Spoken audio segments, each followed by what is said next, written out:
podcasting since 2005. This is the King of Podcasts radio network, kingofpodcasts.com. A lot of media is trying to tweak and tune their content, short or long form. But all your content has to have one common theme. And I know what that is. The King of Podcasts radio network proudly presents the Broadcasters Podcast. Here is the King of Podcasts. Welcome to the Broadcasters Podcast. King of Podcasts here with you.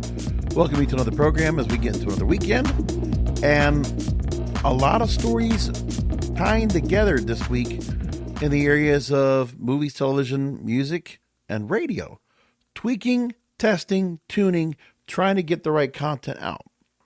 So as I said at the very start of the program, it's one thing to do short and long form content. We know it's much more common now than ever that, in television news, you always had the tease to a story you wanted to make sure somebody would watch later on, or a promo for a TV series, or a trailer for a movie.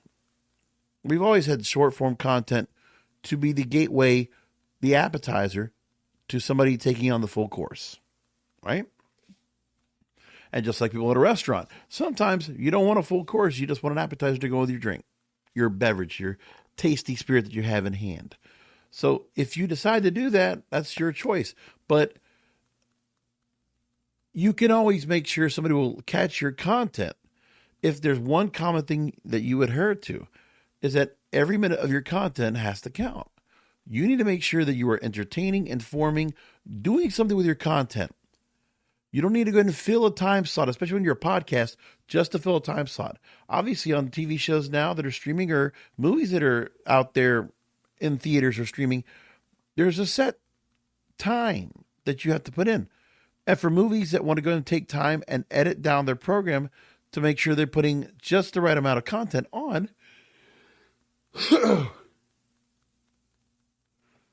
how often do you see a series that will have an episode and the time of the episode will be different than the next episode because you're finding a proper place in the story to stop the story to begin the next chapter of the story. When you're doing real-time content or doing timely content, like I do, the thing is, besides the fact of what content you're going to deliver, you have to make sure that if you're going to have somebody listen to your program, you want to get the listeners to go to the longer form content, to the full actual program. You want them to want to binge watch your program, binge listen to your program. That's what you want.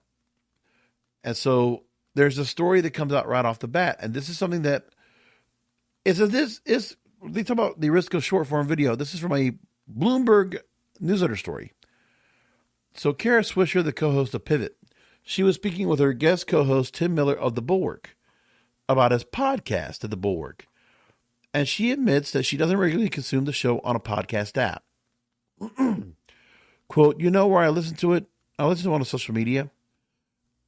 I listen to pieces and pieces.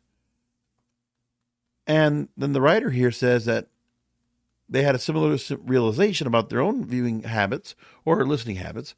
Scrolling on TikTok, came across a clip from a podcast. Didn't want to name the show, but the interview topic were something they were interested in, and they watched. Took down the headline-worthy item that the clip was built around, swiped away without hearing the entire episode or even the rest of that segment. The clip's morsel of information was enough for me. This story goes on to say that as podcasters have rushed into video, part of the problem is that the powerful algorithms behind TikTok, Instagram, and even YouTube Shorts can improve discovery and rope in new audience members.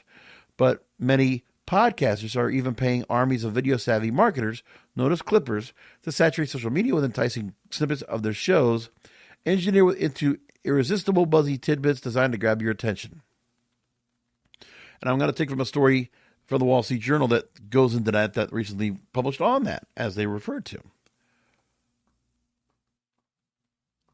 The question is, how effective was the ubiquitous short-form videos at driving an audience to a full-length podcast? They talked to the co-founder at Bumper, a podcast audience development company. Quote, "It's nowhere near as impactful as people want. Quote, the disappointment that I have seen from creators often stems from a lack of clarity around what clips are in service of. If hosts expect the clips to pick up vast numbers of new audience members for their full-length show, that likely won't happen. Think about the amount of friction that exists between seeing a clip and then consuming it elsewhere, especially when you are scrolling rather than listening to a podcast or in the mood to listen to. They go on to say that I used to think a clip on social was marketing collateral for a full episode. A trailer for the movie isn't a movie. Increasingly, my mind is changing about that. There's a tremendous amount of attention that comes in little slices. Now, they spoke to someone for the Bulwark about their clips, saying that short-form video content has become a significant driver of our growth, and it helps drive the conversation and get people in front of our new audiences across all platforms. A significant driver of subscription growth. A spokesperson didn't say whether who watches the clips definitely convert to full-time listeners, but they said they racked up 132.5 million views on X over the past 3 months, and on YouTube Shorts, 38.7 million, and on TikTok, 10.3 million views. This Bloomberg article goes on to talk about that the audiences for both formats appear to be diverging. Depending on how the industry shakes out, that could end up being a totally fine thing for the business. And Miser, this gentleman from Bumper, goes on to say that effective podcasters often don't mind if their clips fail to convert because they make money off their social media accounts by selling ad packages that span both products.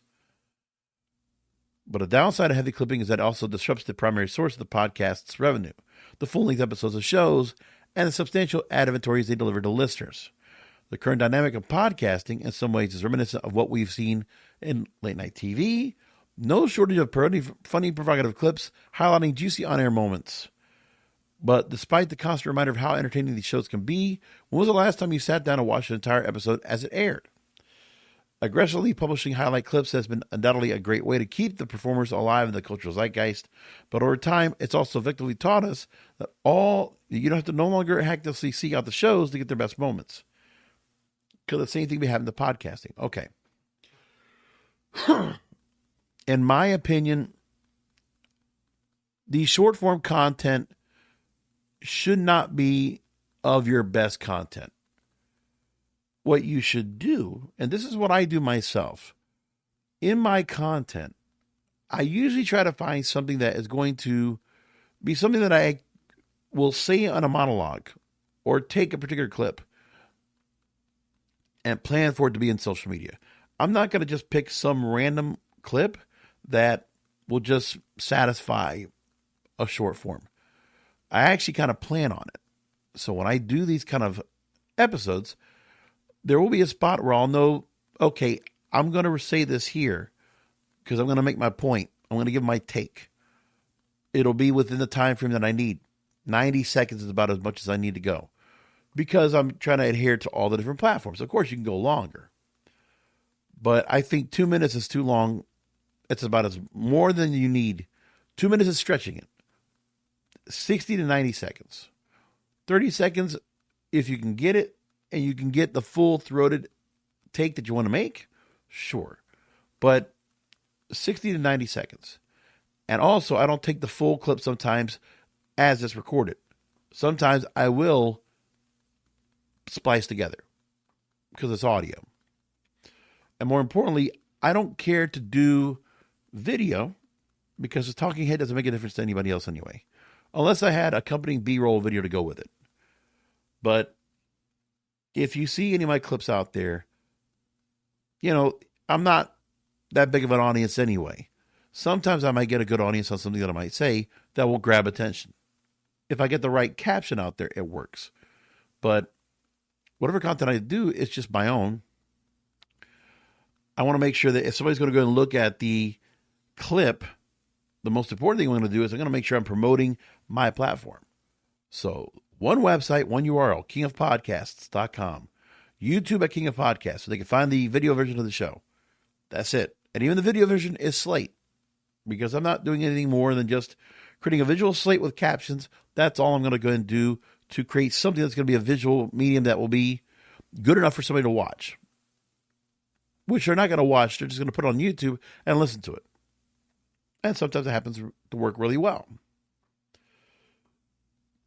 But I mean, I make it pretty easy to go ahead and clip up my shows. I basically will do 2 clips per episode, about as much as I need. Sometimes if it's less than 30 minutes, I'll do 1 clip. But I don't need to do anything more than that. Because if I do that there, I'll have the clips I want to do. There's a whole lot of content I'm going to be covering. But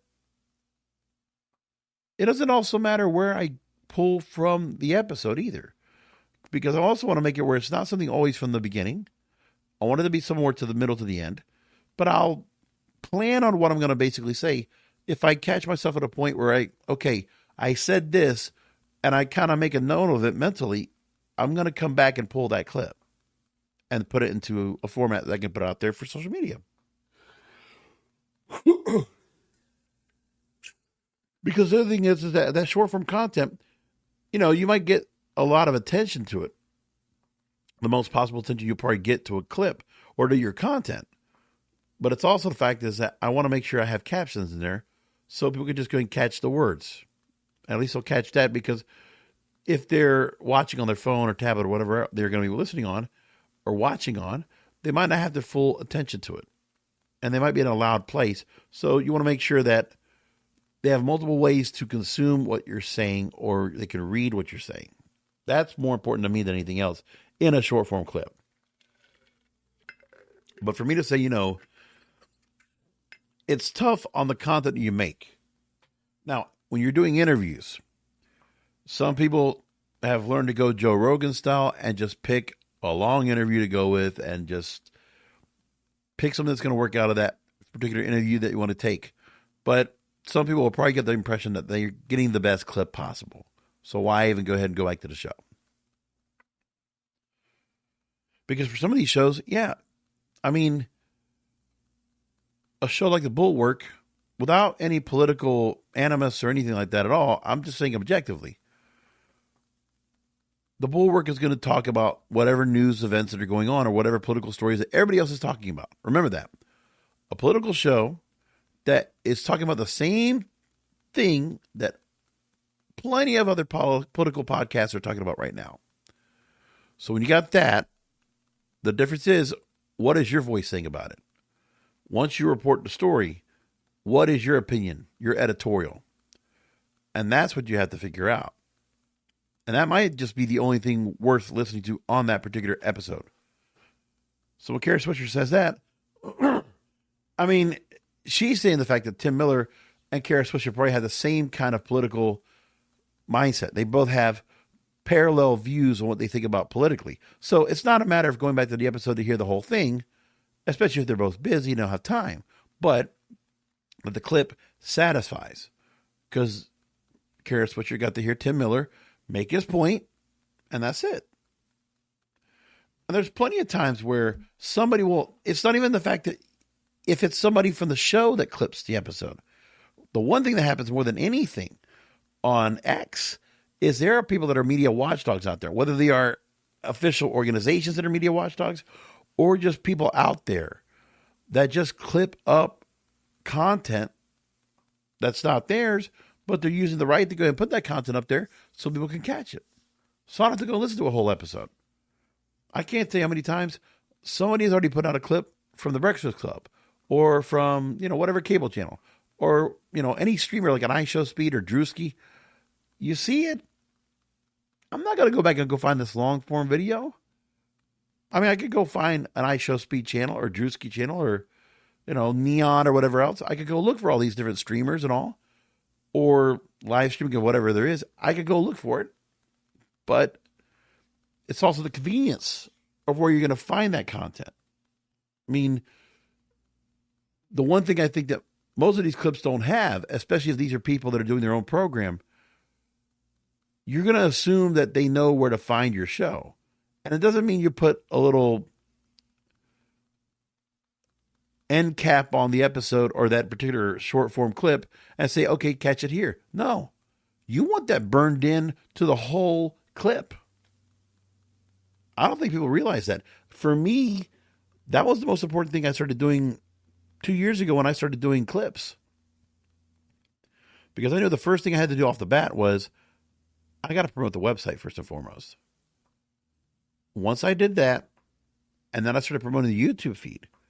Once I started promoting the YouTube feed on every audio clip, or any audiogram that I do, it got me subscribers. It was the best way to get subscribers.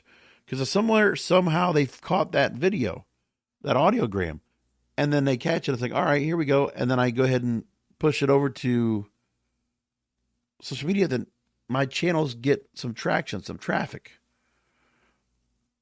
So I'm not worried about monetizing these particular platforms because on my YouTube feed, I don't have it monetized yet. The bar's a little too high for me to get there. I got the subscriber count. I don't have the watch hours. So for me, I have to work on getting my content to be to where they're talking about here. You get the real money on the YouTube feed if you put on content that is long form, and you get a TSL, a time spent listening measurement that goes well enough to bring your watch hours to a certain minimum, and then you go ahead and be able to monetize it, which is where I'm at right now. So that's my important things. Now, when it comes to the short form content, I also have to keep in mind that on social media, I'm not expecting to go ahead and pull people out of nowhere to go and catch my For You page, whether it's X or TikTok or LinkedIn or whatever, and they're going to catch the feed. Like Spotify, they're good about their algorithm to say, okay, the algorithm is going to help you with that short form content to help you find an audience. That's fine. But I don't think it's always the biggest driver of that either. Because I know for myself, there's not a lot of stuff I put out there myself that goes viral on TikTok or LinkedIn or X. What I get the most viral is, some of the YouTube shorts gets it, but what I've gotten viral are YouTube videos, which is on my longer form content. And some of my content I did out there was like the 10, 15 minute variety when I was doing when I'm not podcasting. And some of those videos actually did pretty good. But now on some of the other programming, it's a half hour, 60-minute show. And I'm getting some shows where I'll get somebody to go and listen in. Listeners will go and stick around for like 10, 15 minutes. The biggest thing is to be able to measure what the time spent listening is on your podcast. It's very important to go and follow that. It's one of the metrics that I miss when Stitcher used to be around. Stitcher used to give us that stat of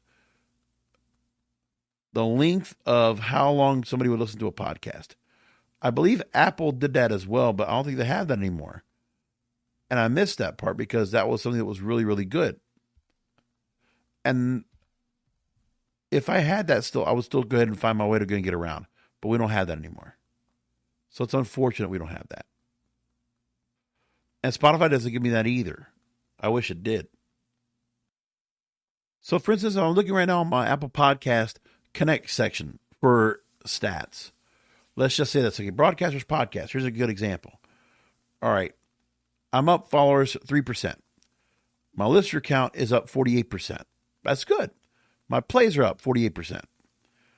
They give me the time listening, and it's 12 hours listen. It's not that much. It really is not. And then I have of my listeners that a certain amount are following and a certain amount are not following. And if I go into the episodes themselves, it'll show me the average consumption, and they only give me percentages. So like certain episodes, I'll get 65%, 32%, and some of the others, I don't get much of anything else. So I get to see that part, which doesn't give me much to work off of. If I go to my series, Depraved and Debaucherous, numbers are up on there. 21% up on followers, 12% up on listeners, 21% up on plays. Great. Time listened, it's a little bit better. And I get a lot more people that are not following my program that are listening longer, which is interesting. And if I look at some of the episodes that I do now, some of them do better, where I get 83% of average consumption of an episode, which is nice. 22%, 29%, 60%. That's great. But for me, what I'm learning about is that I need to find a way to find the right content. And it's also the part where, like, when you're trying to create content, it's difficult to go and not get put into a hole of doing the same stuff over and over. Because that's the other part that people can try to do themselves as well, is micro broadcast what they're doing. So on the same one topic, which gets run to the ground because people really got into it, and that's what the metrics say, to go and follow along, and then you try to do what you can do. So I can't do it though so much. That's just not something that's sustainable. The problem is that these analytics I get when I look at also my Spotify feed it's like Netflix numbers, watch hours. That doesn't really say anything to me at all. But the content itself, I try to get myself in a way where I have a rotation of topics I go into regularly. And then when I do those, that's usually what gives me a better sense of like what people are going to listen to on a regular basis. So I have to figure that out in some good way, shape, or form to go and do that. To close out the story from the podcasting end of Bloomberg here, they said that podcasts continue to rely on their in-show ads to justify their big paydays from networks. The risk for podcasting is ending up in a world where valuable long-form audiences have been supplanted by short-form clip cruisers. And it feels like it can become particularly troublesome if podcast networks or creators can effectively figure out how to sell ads on social media or be constrained because of their editorial policies. So this person might not have an answer to this, but I do. You need to take what radio does. Radio, we're worried about time spent listening, TSL. The thing is, time spent listening more than ever now because of the personal people meter system right now that Arbitron has. They count the fact that their rating system is based on somebody listens at least to a program or something on the radio station for 3 minutes at a time, if they count 3 minutes. It used to be where there was quarter-hour ratings where you'd worry about, okay, who was listening in the 15-minute span? And that's the part where time spent listening, you had to have somebody to listen to at least a quarter of the hour of programming to count that rating. That's what has to happen here, is that you have to be careful about making a show that is interesting and compelling to keep people watching from beginning to end. Or at least catch the show for a long time, as long as you can get, until people have to go and just go because they can't go and consume the whole show. The most important thing is, I don't think it's right or good to present a podcast or any kind of content for that matter that you can't watch or listen to in one sitting. Audiobooks is a different story. Magazines, newspapers, different story. TV shows and movies, you should be able to watch them in one sitting. At least you should be able to go and watch an episode of a movie, or you should be able to watch a full movie or an episode of a TV show in one sitting. And you make sure that what you're putting in that content is going to be good. That's what you have to do. Now, the one thing that's happening now for some people that are talking about the clippers that are out there that are making money on this. And trust me, you go to your LinkedIn, if you look at LinkedIn jobs or Indeed or wherever else, there are so many jobs for social media content producers that are remote. If you get the right kind of video, content you make out there and you got the equipment, yeah, you could go and do a lot of stuff with it. You know how to use CapCut, you know how to use DaVinci or whatever else out there. Yeah, go for it. So they talked to one person here that has been quit his finance job, now runs a team of 8 clippers and earns between $20,000 to $30,000 a month on short form video clips to go on sites like Instagram and TikTok. So clipping took off during the early days of TikTok. When you see chopped up snippets of personalities like Andrew Tate or Mr. Beast racking up millions of views. So anything can be clipped. The podcast, debate, social media montage, movies, and startups are out there that will be able to go and do that for you. So one particular one they have that they talk about here is Cluely, an AI note-taking startup, hiring clippers to plaster its promotional content across the internet. And their clip content generates between 800,000 views a day on platforms like Instagram and TikTok. And in the virtual markets, brands post the rate they will pay. Freelancers will sign up to make clips.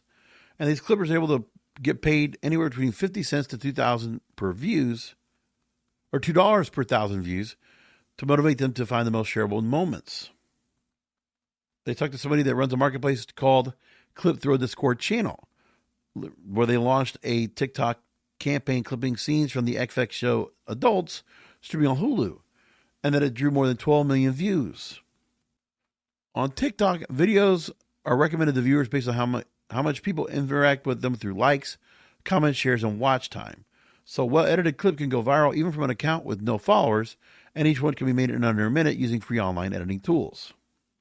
It is all fascinating when you look at it, and you say to yourself, to create the right content, in the podcasting realm specifically, you have to keep an eye on the fact that you might hear the popularity of Joe Rogan or any of the NPR content or Theo Vaughn or all these others, right? But they got to also have the right guest. And not every guest is going to go ahead and get you the right amount of, audience is going to come out for it. Unless you're just completely like caught on the fact that, who are they talking to this time? But I'm not the kind of person that can catch long form content like that, especially like an hour, 2 hours like that. I mean, remember, after COVID, we don't have a lot of people that are doing long commutes. You might have people that are taking plane rides and have the time all the time they want to go and catch some content. That's a different story too. But you don't want to make your podcast or your video show become like an audiobook where you have to keep going back to it. Unless you make your show episodic and you have like a long form interview or something else that you have, and then you just basically say, okay, well, we're going to go and keep this here and we're going to create parts of it. And you find a right way to go and do that. I mean, even for me, the Broadcasters Podcast, when I first started doing, or Creative Not Corporate, the interviews I used to go and put up, I used to put them in the show and I would just run it in two parts. But, you could do that. But the thing is, I would do it where it would have like a break, which would be a good place to go and stop the interview. But now I don't do it anymore because if I do interviews, now I just put them out there standalone. Because there's no rhymes or reason as to what to do with the content. I'll tell you like this too. What I also do, especially from a wrestling program, I do a thing now where there are some weeks I do three episodes in a week. I did that this week, where between Wednesday and then I did a episode on Friday, I did another episode on Sunday. There was just extra news going on and things that I wanted to go and talk about on the program. And I'm saying to myself, I'm not going to wait another week to go and talk about it. And I'm not going to make my show go like super long to try to cram it all in. With podcasts, we can kind of do what we want with it. So if we have an agenda, you have like what you have planned out to go and talk about in your program. And you think, well, maybe we can get all of it in. Then find a way to go ahead and create another episode that adds the extra content. Or put it aside towards premium content like some other people do. I just think you can do something where the long form content should absolutely be full of what people want to listen to all the way across. You should not have any filler at all. Nothing. Like every bite of a full course meal should be delicious. Shouldn't have a bad bite. And if you're going to do an appetizer, make sure the appetizer is good and leaves you wanting more because you're still hungry. With the appetizer, it's like, look, your content in the long form should have a billion different clips you could pull from. That should be the easiest thing for you to do. To create short form content, your long form content should have plenty of spots for you to go ahead and pull and clip and clip and clip. But you only need to do a couple. Keep it 60 to 90 seconds, and that's it. Because you want people to take that short form content and attract them to take the bigger bite, to take the bigger full course meal that is your long form podcast, where you're taking the listeners into account their time, their interest, and their attention span. A story from Screen Rant talks about how network TV took the wrong lessons from streaming's short seasons.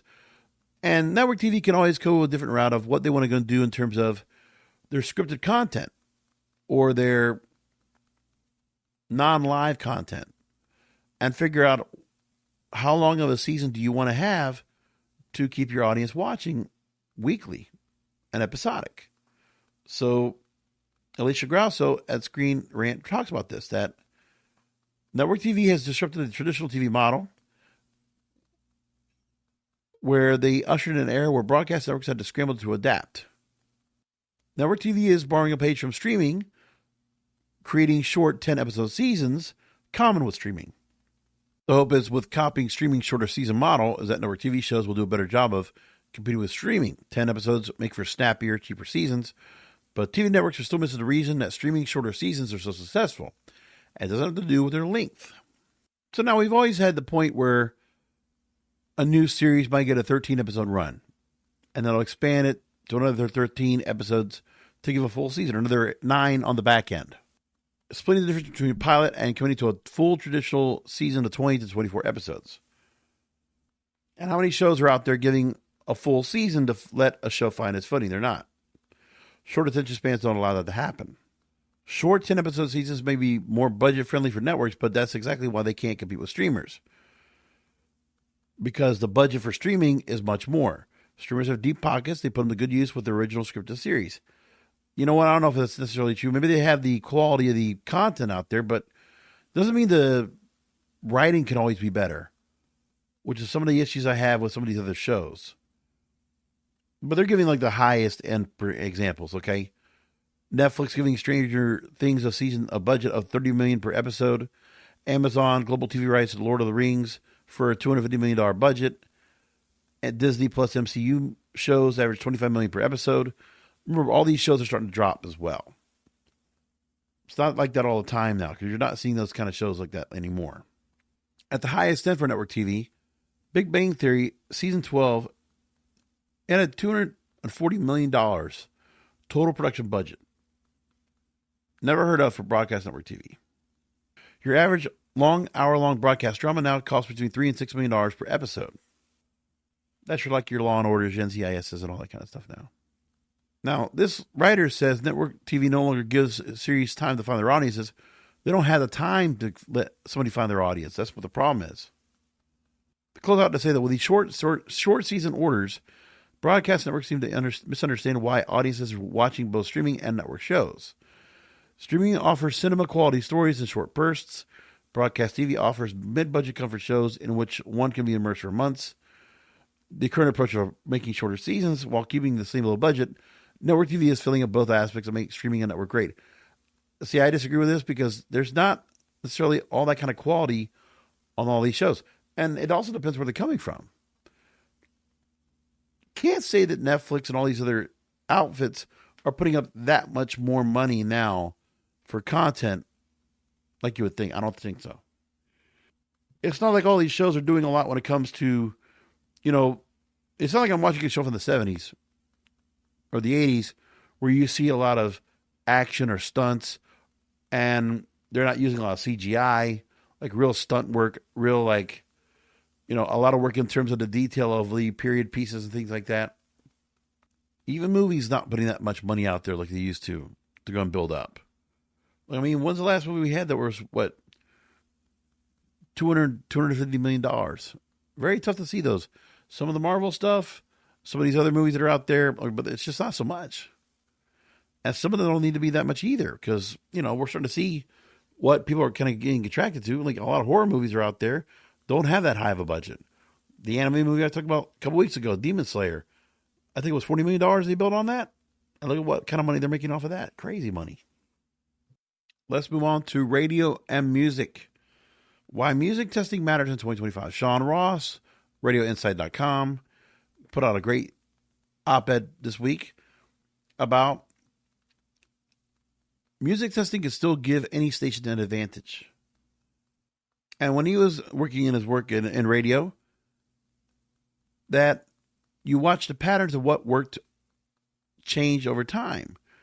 And when he was doing music testing, Unchained Melody, which was twice a hit, was reliably the top of the music list. And there are songs where Bohemian Rhapsody, with a similar history, is no longer bulletproof. And there's also secret weapons, often informed by TV movie syncs and streaming or pop culture that are nowhere near the most played, but often work for stations that will test them. He makes a point there are more songs worth asking about than ever, because only a few will take hold. That music testing is important for radio now. The right songs are not only radio's only issue, but the question can be easily answered. Stations can rediscover the importance of personality against their streaming competition. No longer consider the music the reason the listeners tune in. It's often the biggest part of your product and can be the reason they tune out. Pop radio stations have been largely out of the habit of doing music testing for a while. They're more gold-based without a corresponding upturn in their fortunes. And then they promote new testing services out there. But the idea is that even radio stations need to quit just following along with what they think is what the algorithm of the streaming service would say are the music that people want to hear. Radio needs to go and test out separately. One last story to bring up. Spotify has deleted over 75 million spammy tracks, unveiling new AI music policies. So now Spotify has a new framework where they're going to improve enforcement of impersonation violations, a new spam filtering system, and AI disclosures for industry standard credits. And as for me, I don't want to go and listen to music that's like that, where, all of a sudden we're hearing music that's like AI generated, and you can never catch the artist. You can never hear them live. You'll never see them in person. It's just not possible. AI has a different purpose than creating the content itself, in my opinion. Anyway, come back next week for the Broadcasters Podcast. Remember, the content is king, and the control of your content is in your hands.